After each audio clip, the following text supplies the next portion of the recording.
libala ya mimika bongo somo. Balobi libala mimika bongo nde likambo. Libala penza mimika bongo bandeko nanga. Nani mutu alingi abomela mimika bongo libala? Nani mutu alingi abomela mimika bongo libala? La famille somo, pas possible. Hey! Bandeko nanga. Mobali na ezaka mobali oya pototo eza mobali mosusu yango balingi babomela mimika bongo libala. Yango kutu mimi abala legalement to eza kaka eza mobali nanga to eza kaka eza ka mobali nanga kande to kaka batu mosusu kena aza mobali nanga to eza nango libala. Makambo ya somo balobi bokota soki matière ekoti biso pe tokoti. Bakota kaka na ndenge moko bien bokoti bobenga baninga bobenga ba famille na bino bobenga ba camarade bandeko na bino matière ici ekoti chez Étoiline Ines TV bandeko nanga na système moko kaka ya kitoko mingi makasi. Salut chers Bouchou, salut chers abonnés, salut chers connaissances, salut surtout les amis de Étoiline Ines TV. J'espère que vous allez bien. Quant à moi, je suis le bien, super bien, par la grâce de Dieu. Chers Bouchou, chers abonnés et chers connaissances, Yalelo Penza na memeli bino la fille de ouf, Mimika Bongo. Mimika Bongo, tina ajoyo alobi azalaka toujours vierge, azalaka toujours moseka. Waneza Mimika Bongo. Tina ajoyo. Bandeko nanga. Lelo makambo eye ya somo, lelo makambo eye ya kobeba, lelo penza makambo eye ya koinda. Avant tokota na mwa makambo na biso kandenge zalaka, ekozala bien nanu to ya ko sensibiliser batu nyonso ya sika. Toyebi ke chez nous, chez Étoiline Ines TV, à chaque fois que to sala ka émission to koti sa ka émission ya sika, bato ya sika pe bakotaka. Yango toye ko sensibiliser batu nyonso ya sika. Si c'est la toute première fois, ya ko kota penza na chaîne na biso, chaîne moko kitoko, chaîne ya ba analyse, chaîne moko ya ba information et pourquoi pas chaîne ya ba nzambe. Je vous prierai surtout de vous abonner massivement. Abonnez-vous. Cliquez aussi sur la cloche de notification pour surtout recevoir les nouveautés de notre chaîne. Aimez la vidéo, la famille, commentez et partagez. Et que ça la biso oyo prenda to lobaka na biso chaque jour, chaque minute et chaque seconde tokos makasi. Bandeko nanga kandenge na lobaka ezalaka toujours bien soki bozo landaka o ya bino ya chaque jour na kombo surtout ya Étoiline Ines TV bozala penza ya kovanda bisika nyonso s'il vous plaît bo landaka nga zo penza kiti na yo vanda tango zo vanda kawana tia mwa mai na yo pembeni tia mwa jus na yo pembeni tia mwa sucre na yo pembeni côté mosusu kandenge kindaka côté mosusu kandenge to salaka talela pe heure soki omoni ke non eza nango tongo Étoiline Ines TV aosenga na yo kota olia petit déjeuner na yo soki omoni ke non ndenge eza boye eza nango midi en tout cas na pete nyonso na osenga yo kota penza olia repas préféré na yo soki pe omoni ke non ndenge eza boye eza nango pokwa Étoiline Ines TV aosenga na yo penza kota olia soupe na yo na système moko kaka ya kitoko mingi makasi. Bonne fête de femmes na basi nyonso ya mokili mobimba. Basi nyonso to bengaka femme. Toye ko souhaiter bino ba bonne fête surtout. Kane na lubaka tozala basi penza. Tozala teke non parce que est la journée de la femme, to mois de la femme. Toko makaka basi moko ya masanga basi moko ya bandenge na ndenge te mais tozala basi oyo tokosala keno Kongo na biso to mokili na biso ekende liboso bandeko nanga ekosala malamu mingi tozala basi moko ya différence la famille na système moko kaka ya tokos makasi Mimika Bongo, la fille de ouf.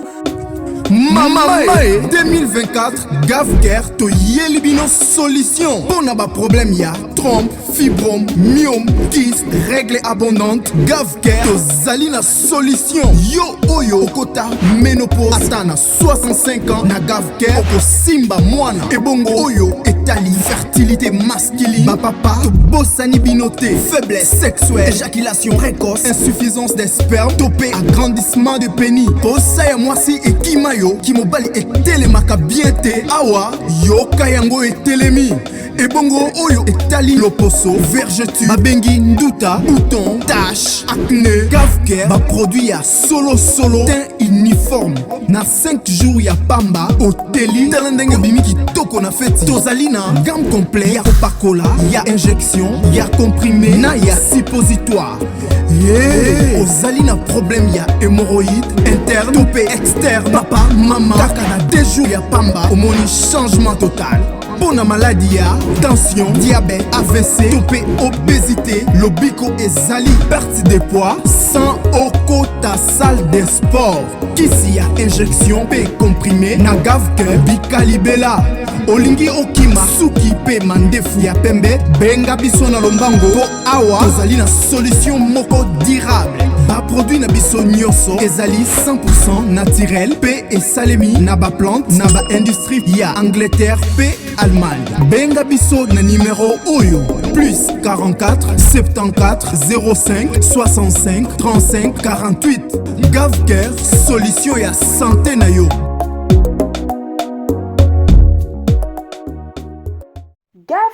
Gavker Ndeli Kambo, la famille Gavker aye na ba solution ya somo. Gavker aye na ba solution moko kitoko, Gavker aye na makambo moko ya bien mingi makasi. Pona bandeko na biso, surtout pona mois de la femme, ba promotion eke zongi. So yoza yo mwasi oyebi ke non ndenge zaboye. Mwa libumu na yo komi monene. Zana basi mosusu so te azoleka na nzela mosusu omituna, azana zemito azana zemite. Ba mabumu bongo Gavker aopesa yo kisi libumu na yo ezonga ndenge babota yo libumu na yo ezonga na taille nango normal ezana basi mosusu après kobota mwanzoto baye na mwanzoto minene omona mibali mosusu bakomi pe koboya bakomi koloba yo en tout cas ye munene batu mosusu kutu na mona yo ka mobali mosusu ofinga mwasi na ye okomi neti libata mama kobanga na yo te ya turo yo Gavker aye na ba solution pona ba problème na bino bobenga ka Gavker kande na lobaka Gavker azalaka na partout ozala na Afrique ozala na Europe ozala na Asie na Amérique bandeko nanga Gavker azana partout ba solution na ye eza nango partout na système moko ya kitoko mingi makasi bandeko nanga lelo na memeli bino Mimika Bongo, la fille de ouf mwasi kitoko wapi ebele ya bato bamitunaka en ce qui concerne surtout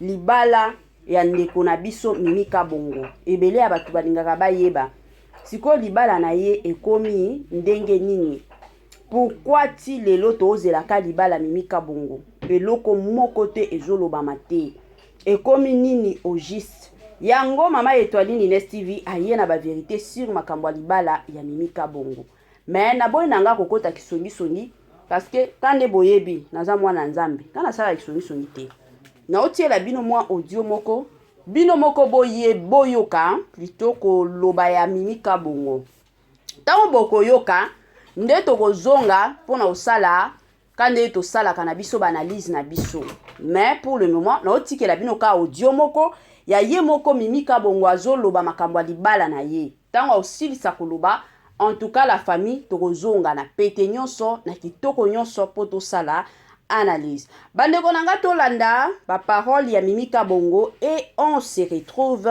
juste après famille oyo eza Mimika Bongo on a zébéré moi nangate moi ma fille elle s'appelle Patricia voilà Mimika Bongo la fille de ouf azalaki na live na ye ya TikTok yango akandobisala makambo nyonso. Merci beaucoup. Et là maintenant je suis disponible pour la pub na bino ezaloza na maison d'habillement ezaloza na maison tekaka bakabelo ezaloza na besoin publicité balobela eloko na yo. En tout cas, là, je suis vraiment disponible. Je suis comme disponible. J'avais beaucoup à faire. Et on a stoppé qui n'a nous pour la pipe, pour la faire, on a s'occupé, on a papa, au bon sens, et là maintenant je suis stable. Et là maintenant je suis stable. Mettez de cœur pour moi, mettez de j'aime tapoter, bon tiens on a cœur est dans les bélés, le cœur est dans les bélés pour tout solo. Bino pe botia ba j'aime chez Tali Nesti. Le cœur vraiment est à la ébélé. Et là maintenant je suis disponible pour la bino mutonto na besoin balobela et le connaît dans ma photo kopakola et à la maison d'habillement et dans la maison de Kabelo et dans la maison de Nini vous avez besoin na lobela et logo na yo comme d'habitude de ton mission na sala au contacter inbox au zwanga tadaki na moto aller taka dibala sika dibala kolingi lango kusaba mususu quoi. Et là maintenant je suis disponible mutu toi dans besoin na au gomenga na privé trop solo là bien comment et puis finalement bien seulement merci beaucoup toujours c'est le bébé na biso si côté te kobota nde si côté et non kokate un village aussi nabota ka disusa tabino moko babota kaka no bebi age mobile na ngazana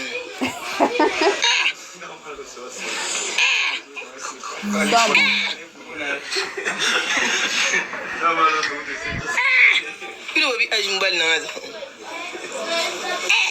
ngada menopause yo bongo na gap kia ba solution eza pona menopause bino kushite lobiata bino ata kushite ata pampers temba moka tozela bébé bino kwa libala bébé libala kai fo mwana ajona na pusa so mwana ndeni na obota ndeni no kokate mbai na ngabobi ajumbai na ngaza comment mbai na ngamko papa mobima na kata tata batumsisa ipo CP ali baba chenga na prison bino mteme CP nana osepela yo bongo mimika bongo ozaka mutu Pozi ya papa oya kiso menenge loko olia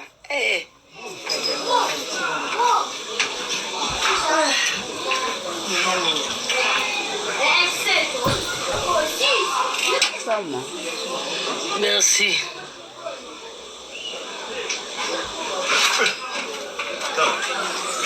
Kabe ya wani beto abu mamwani.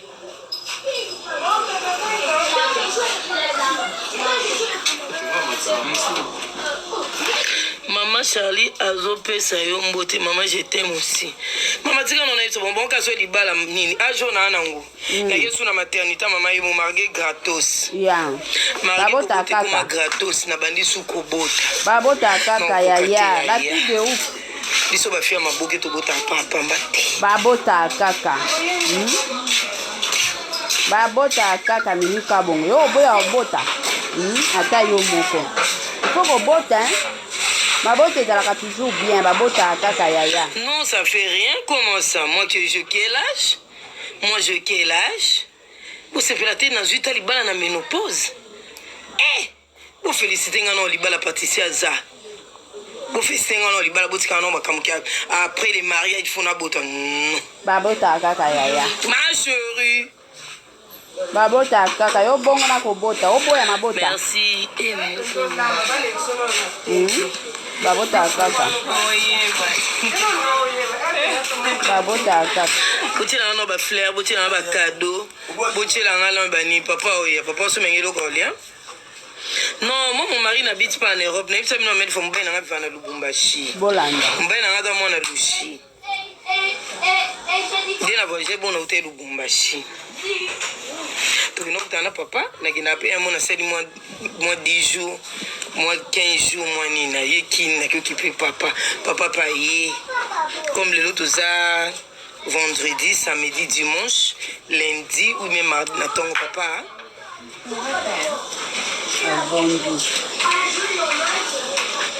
Ok, bandeko nanga, je suis sûr que tu aussi kolanda. Oyo ezaki nika bongo aloba pona makambo libala na ye. Somo. De retour. Hey, Eindi. Balobi Eindi. Soki Eindi eyindaka nango ka mabe la famille. Na ndenge moko ka ya tokos. Oyo ezaki mimika bongo. kande na yebisaki bino lelo ba vérité nyonso na poisa sur makambo ya libala ya Mimi Kabongo. Ebele ya bato babando mituna mariage ya Mimi Kabongo. Mobala Mimi Kabongo azalaka nani? Nini. Donc ba question ezalaki ebele bandeko na ngai. Comme d'habitude, ngana lingaka na nga te ke no makambo moko boye bimi biso wana toyembango.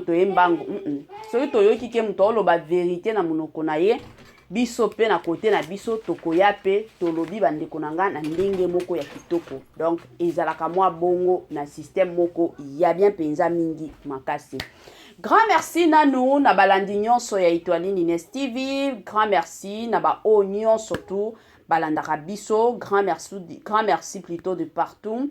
Grand merci na ba o nyonso bazwaka ta na bango pona osalelaka biso ba partage. Ba o nyonso bazwaka ta na bango pona obengaka biso kotuna ba santé na biso, est-ce que toza bien, est-ce que grand merci na bino. Grand merci na ye moko sponsor na biso officiel, sponsor na biso oyo atikaka biso te, sponsor na biso oyo azalaka toujours et encore elongo na Etoile Nines TV, sponsor na biso na kombo ya Jésus-Christ de Nazareth. Bambote nanga na balandi nyonso o balandaka Etoile Nines TV na pesi bino bambote na kombo na Yesu. Bambote nanga na yemoko Linda Bukulu ya balinda. Bambote nanga na yemoko mama Joséphine. Bambote nanga na yemoko mama Tina Sambia. Bambote nanga na yemoko mama Titi. Na pesi bambote na madame Judith Diampovisa. Na pesi bambote na madame Antonia depuis quelque part na pesi yo bambote talaka yo.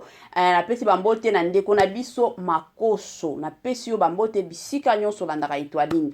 Bambote nanga na tonton héritier Yola, tonton David DVD. Na pesi yo bambote talaka yo. Bambote nanga na bino nyonso de partout. Ata soki na masione kombo na yo te, mais yebaka ke non na pesi yo bambote. Bambote nanga penza na yemoko madame Marie-José Chala. Na pesi yo bambote bisika nyonso ozolandaka biso na système moko kaka ya tokos makasi.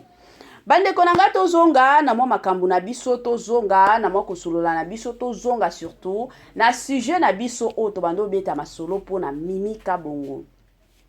Mituna ezalaka ebele.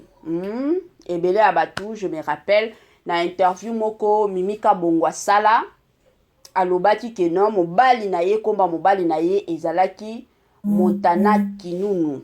Montana Kinunu, moi je me rappelle même na ba biographie on a salela Mimi Kabongo parce que na ba interview na ye moko alobaki ke non mobali na ye ezalaka na poto na kombo ya Montana Kinunu. Et du coup lelo toye ko vanda et sali moi battant nakoti koloba peut-être presque 6 mois quelque chose du genre. Mimi Kabongo déjà komi komona ye na alliance penza ba marié parce que tout monde a quand même batu mosusu surtout bandeko na biso ba mama na biso ya maboke ba yaya na biso ya maboke la plupart mikolo to komi komona bango na ba alliance, mais ba alliance na bango ezaka ba alliance eza ba alliance oya libala penza te. Mais ya Mimi Kabongo to yaki komona soki 6 mois déjà, soki 5 mois déjà, to komaki ko remarquer Mimi Kabongo a komaki na ekolata penza alliance ya mariage, alliance penza. Alliance otolobaka penza alliance. Ya libala. A komaki déjà kolata. Ebele abato babando mituna, Mimi Kabongo nde nini libala? Mimi Kabongo nde nini? Bon. Mosu to boya na biso kokota na ba vie privée abato à moins que soki mutu ye moko aye ko bimisa. Et du coup lelo toye koyoka biso nyonso Mimi Kabongo ye boko uti koloba ke non mobali na ye azana Lubumbashi ti ndenga voyage ki bongo tango to mona ki ya voyage ki to sala la kutu ba émission ke non Mimi Kabongo a voyage akendaki nde epa ya mobali na ye selon Mimi Kabongo alobi libala na ye eza libala sika. Akendaki kuna pona kobatela papa, akendaki kuna pona kobatela libala na ye talaka libala sika. Mimi Kabongo azaka mutu wa mutu ye penza azaka mutu wa mutu. Ayaka na makambo na ye kambangu. Eza kutu te kinga makambo moko batu ba s'apprêter sombela ye ba cadeau azana besoin ba cadeau te ezalaka mbangu basilani babalani mbala moko makambo nyonso eke bien siko kande bato bautunaka siko mobali wana Montana Kinunu situation ekomi nde nini eske ye nde mobali abali mimi bandeko nanga à ma connaissance nayebi ke Montana Kinunu wana azalaka na France nde place azalaka nde kuna azalaka Montana Kinunu azalaka na ye na France toyebi te soki azonga na ye poto akenda na ye Lubumbashi toyebi te parce que kolanda koloba ya Mimi Kabongo to interview na ye to live na ye oyo asala na TikTok la famille a mentionné na ye kombo mobali na ye te aloba te ke non eza Montana Kinunu parce que kombo ya Montana Kinunu ye moko abimisa yango na ba interview na ye oyo asala il y a de cela 2 ans passés soki boke na ba interview ya Mimi Kabongo kuna parce que ezaki na bata moko babando loba ke non Mimi Kabongo azalaka pelele yango akotaki alobaki ke non ye azalaka lele te azala na mobali na ye azalaka na poto mais lelo toye komona mobali na ye akomi Lubumbashi bon toyebi te soki ezaka nini Montana Kinunu soki eza mobali mosusu soki pe eza kaka Montana Kinunu gloire au Seigneur soki pe eza mobali mosusu bandeko nanga na omona nanga problème te na omona problème te parce que eza na mibali mosusu okoki omipesi olobi ke non oyo nde mobali avi nanga oyo nde ozala papa ya bana nanga oyo nde mais omoni ke non côté na ye peut-être volonté wana kobala yo eza te et surtout pour na bandeko na biso ya ba comédienne hein la plupart ya bato balingaka kozwa bango comme déjà Mimi Kabongo ayebani comme déjà Mututel ayebani Marina Laba ayebani comme déjà Linda Kota ayebani soki na balani na ye vi na biso kozalaka likolo mais soki amoni ke non epa ya mutu na omona clarté aza pe na droit ya koboya abala na mobali oyo aza sérieux parce que soki totali ba âge ya ba Mimi Kabongo baza batu oyo baza lisusu na ba temps oyo ya ba vie moko boye te ba âge na bango eza ba âge bazala sérieuse na vie baluka mibali oyo penza bakobala ye parce que moi si nyonso mata okita lelo koki kosala na yo ba vie mais ezalaka na âge moko soki okoti déjà dans les 50 ans oza na besoin ya mobali oyo bobanda ovanda na ye ndako moko bovanda bopasaka bata na bino oke mosala ozongi oza ya kolemba aye abeteli yo masolo amase yo mwa mokongo de l'autre côté pa mibali pe ezalaka bongo ti bokomi kokola ensemble ti bokoma na ba 60 ans bokoti na ba 70 ans bolingo eza kaka boza wana bokomi neti ba jumeau jumelle ezalaka bien makasi siko na ba âge soki déjà orata libala 60 ans de obala na yo te. En tout cas, nos sincères félicitations na ye moko Mimi Kabongo la fille de ouf. Toyo kopé so ba félicitations makasi. Toyo pe ko encourager ba ndeko na biso mosusu ya ba comédienne. Ba ona no ba balite ba ndeko nanga. Toyebi ke libala epesama na mutu nyonso tu. Mais mosusu ka ndenge na lobaka, eza na ba âge mosusu eza lisusu âge ya ba aventure te. Eza lisusu âge ya kosala bisala sala te. Eza na ba âge mosusu oyo esengaka biso tozala sérieux tozala sérieuse. Tosala oyo tokoki kosala na ndenge moko ya kitoko mingi makasi. Donc ezalaka mwa bongo. Yango na ye kopesaka toli ka ndenge topesaka batoli. Chaîne na biso déjà chaîne moko eyaka toujours na batoli. Donc tokoki kosala tokoki kobeta masolo nyonso mais toli ezanga kanango te. Yango toye kopesa batoli na bandeko na biso o balandaka Étoile Nines TV. Bandeko nanga bozala basi bozala mibali. Libala ngana lobaka toujours ezalaka bien o bala tangu âge ezananu. Kozela kobala te ke no tangu kokola pour ko bala bandeko na biso mosusu o mona surtout ya basi na sala nanu vie. Na sala nanu vie na matana kita. Na ozala pressé ya nini na sala nanu vi nazwa temps na ngai mais temps oyo zo sala vie peut-être eza temps soki lelo obali okoti peza na ndako na ya libala makambo nyonso tu ok bokomi ko construire na mobali na yo na kibomwa na nyonso bokomi ko construire vie na yo bokomi ko préparer futur na bino na ndenge moko ya kitoko wana okomi kutu ko enjoy okomi ko savourer na yo vie na yo toyebi ke na mabala nyonso bamwa koswana ezalaka bamwa kibomwana ezalaka bamwa makambo ebele kobalana na kibomwana eyaka na bachallenge ebele eyaka mpenza na bamakambo ebele mais na bata wana mpenza bosala mpe makambo minene bato oyo babalana bazalaki bana mike la famille batémoignage ezalaka toujours ebele omona bato wana ti bakota na ba 40 ans plutôt omona basi batongi bandako bazab na bandako na bango ntongo baokota dans les cinquantaine wana ekomi kaka baosala ka mpona kolia bambongo na bango kolata kosalaka bavoyage bake kotoyo soki otala ta bato oyo bandeko na nga baza na babusiness lelo ya minene la plupart eza bato oyo babanda vi na bango na kibomwana babalana na kibomwana nyonso yango omona bato wana mpenza mingi baevolua deja na vie bandeko na biso oyo babalanaka deja basi bakola bamosusu chance ezalaka ebele mpe mwa makambo na bango ezokende mpe kitoko parce que makambo ya mabala ka nde nauti koloba ezalaka makambo ya nzambe ye moko apreparaka biso mutu oyo peut-être akobala na age oyo mutu mosusu akobala na age moko boye kuna mais eza na bato mosusu bazalaka libala ye na kibomwana nyonso akomi na ye kokima libala akomi na ye koboya yango bino nde oyo tokobetela masolo awa soki libala ye pesa yango chance bala na ndenge moko ya bien bobandaka koplanifie mwa futur na bino bobandaka tia bamakambo nyonso kande tolobaka bamakambo nyonso na se botiaka biloko nyonso tokos na ndenge moko ka kitoko la famille donc ndenge eza boye Mimi Kabongo aza na ye officiellement marié lelo donc pona batu o mosusu batielaka ye motema Mimi aza mwasi ya bato. Rendez-vous à ne pas manquer le 19 mai 2024 au stade de Martyr avec le pasteur Moïse Mbiye.